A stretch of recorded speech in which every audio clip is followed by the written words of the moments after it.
DG Phoenix exchange के ऊपर B love token को लिस्ट करा दिया गया है। और आज डीजी फिनिक्स ने अपने ऑफिशियल ट्विटर के हैंडल के ऊपर जो है इस न्यूज को शेयर कर दिया है कि नेक्स्ट वीक उनके पास जो है वो बी लव टोकन लिस्ट हो जाएगा।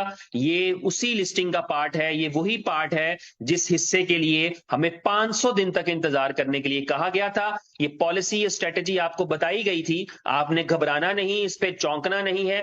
आपको बताया गया था कि 100 एक्सचेंजेस के ऊपर बी लव टोकन की लिस्टिंग की जाएगी और जब ट्रेडिंग एक्सचेंजेस कंप्लीट हो जाएंगी तो फिर एक ही दिन के अंदर तमाम एक्सचेंजेस पे ग्लोबली जो है वो उसकी ट्रेड कराई जाएगी। तो इसलिए जहां जहां आपको लिस्टिंग दिखेंगी वहां पर आपको पेयर्स दिखेंगे, लेकिन आप वहां पर ट्रेडिंग नहीं कर पाएंगे फिलहाल। लेकिन आपकी लिस्टिंग का प्रोसेस जो है वो स्टार्ट हो चुका है। तो एक खुशखबरी थी कि आपका डीजी फिनिक्स एक्सचेंज के ऊपर लिस्ट हो चुका है। और दूसरी न्यूज जो थी, जो थोड़ी देर पहले आई, एक दूसरी एक्सचेंज है जिसे कहते हैं P2P B2P। इस एक्सचेंज के ऊपर भी जो है आपका बी लव टोकन लिस्ट हो चुका है। इन्होंने भी अपने ऑफिशियल चैनल्स के ऊपर, जो भी इनके ऑफिशियल हैंडल्स हैं, आप इनकी वेबसाइट पर जाके या वहां पर जाकर देख सकते हैं। नेक्स्ट वीक में ये पेयर जो है वो आपको यूएसडीटी के पेयर में वहां पर दिखना भी शुरू हो जाएगा। अभी ट्रेडिंग स्टार्ट नहीं कराई जाएगी, लेकिन वहां पर आपको ये दिखना शुरू हो जाएगा। तो इस तरह ग्रेजुअली वो मिशन शुरू कर दिया गया है, जिस मिशन के तहत इस टोकन को 500 दिन के अंदर 100 एक्सचेंजेस के ऊपर लिस्ट होना है, ताकि ये अपनी ट्रेडिंग का आगाज कर सके, ताकि ये एक मैसिव लेवल के ऊपर उस टारगेट को पहुंच सके, उस रोड मैप को। रोड मैप का मकसद क्या होता है? रोड मैप का मकसद यही होता है कि आपका एक आइन होता है, आपका एक असूल होता है, आपका एक तरीका होता है, जिस तरीके पर चलते हुए आप समझते हैं कि आप यहां तक पहुंचेंगे, और टाइमलाइंस के साथ आपने सेट किया होता है। तो उसी को ट्रू करने के लिए, उसी को सच करने के लिए ये तमाम कामों का आगाज कर दिया गया है। यूजिबिलिटीज के हवाले से भी मैंने आपके साथ शेयर कर दिया, और एक्सचेंज लिस्टिंग्स के हवाले से भी मैंने आपके साथ शेयर कर दिया। और इसी तरह तसलसल में आप देखेंगे कि more will come on the in the coming days.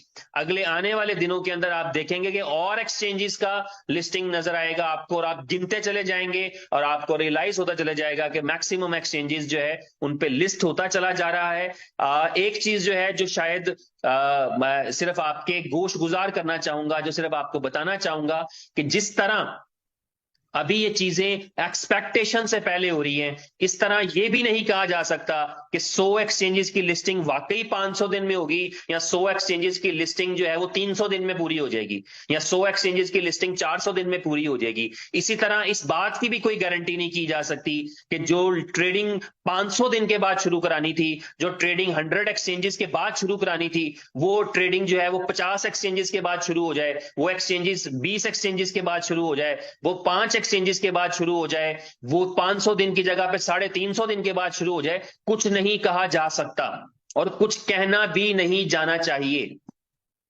क्योंकि यही है सारा कुछ। जब हम क्रिप्टो की बात करते हैं तो इसमें ऐसा ही होता है। यहां पर तो जितनी ओपन तरीके से, जितने खुले तरीके से फ्यूचर प्लानिंग डिस्कस कर ली जाती हैं, उसका मतलब ये नहीं होता कि हरगिज वैसे ही हर एक चीज को उसी तरीके से ही किया जाएगा। लेकिन तरीके सलीके के साथ, और जो बेहतरीन वक्त होता है, मेन चीज इसमें ये होती है कि जो वक्त होता है वो बेहतरीन होता है, उसके मुताबिक जो है वो चीजें होती हैं। हम अक्सर अपने बच्चों को कह रहे होते हैं कि बेटा ये तुम्हारा पढ़ने का टाइम है, खेलने कूदने का टाइम नहीं है। इसका मतलब ये होता है कि हम ये बता रहे होते हैं कि बेटा वक्त तुम्हारा वो भी आना है, लेकिन अभी इस पे फोकस करो। हम अपने बच्चों को कह रहे होते हैं कि बेटा ये तुम्हारा करियर बनाने का टाइम है, ये तुम्हारा आशिकी का टाइम नहीं है। इसका मतलब होता है कि आशिकी का टाइम जब आएगा भाई तब कर लेना। इसी तरह ये है कि क्या चीज कब करनी है, किस वक्त पे करनी है, उसी वक्त पे सूट करती है। बट किसी भी टाइम पे जब कंपनी को ये बेहतर लगेगा उस टाइम के ऊपर करेगी, लेकिन रोड मैप जो है वो पहले से आपके इल्म में है। तो ये बी लब के बारे में थी, और नई एक्सचेंजेस, आने वाली एक्सचेंजेस आप एक्सपेक्ट करें बहुत जल्दी आपके पास आ जाए।